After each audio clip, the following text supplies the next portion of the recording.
அப்போ துறவு என்பது காவி கட்டினான். காவி கட்ட கடை குடும்பஸ்த ஞானியாக வேண்டாம், காவி கட்டிருக்கிற காதியாகும். ஏன்னா காவி கட்டுறேன் கழுதுங்கிற குடும்பஸ்த ஞானிங்கண்ணா. பொருள் தெரிய வேண்டாம், யார்கிட்ட போகணும், என்ன செய்யணும், யார்கிட்ட கேட்கணும், என்ன கேட்கணும்.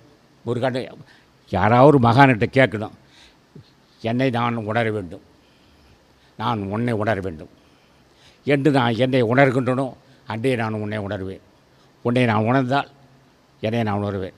ஆக உடைய மனித வர்க்கம் எப்படி இருக்குன்னா, நாளைக்கு என்ன நடக்க தெரியாது, அடுத்த ஒண்டி போகுது. ஒருபொழுதும் வாழ்வது அறியார், கருதுவ கோடியும் அல்லவனான். நெருநல் உணர்வன் இன்றிலேன்னு பிறப்படுத்தினான். ஆக நொடிப்பொழுது என்ன நடக்க தெரியாது.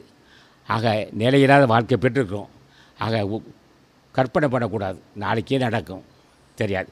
சரி, காலைக்கு இருக்கட்டையா, அடுத்து வினாடி என்ன நடக்கும் தெரியாது. ஆனால் உறுதிப்படுத்திக் கொள்ள வேண்டும், என்றும் நமக்கு மரணம் இல்லை. யார் தெய்வால்?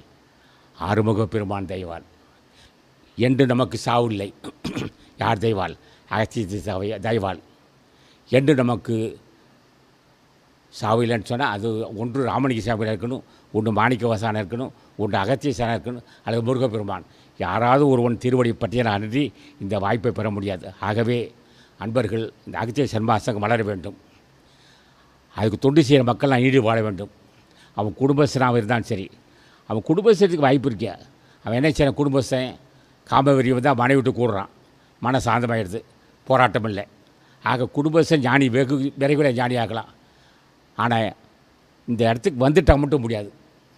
என்று ஆசான் வாசி நடத்தி கொடுத்தானோ முருகா, எப்போ முருகப்பெருமான் வாசி நடத்தி கொடுத்தானோ அன்று முதல் பெண்ணொரு கொள்ளக்கூடாது. பெண்ணொரு கொண்டால் அப்போதே அழிந்து போவான்.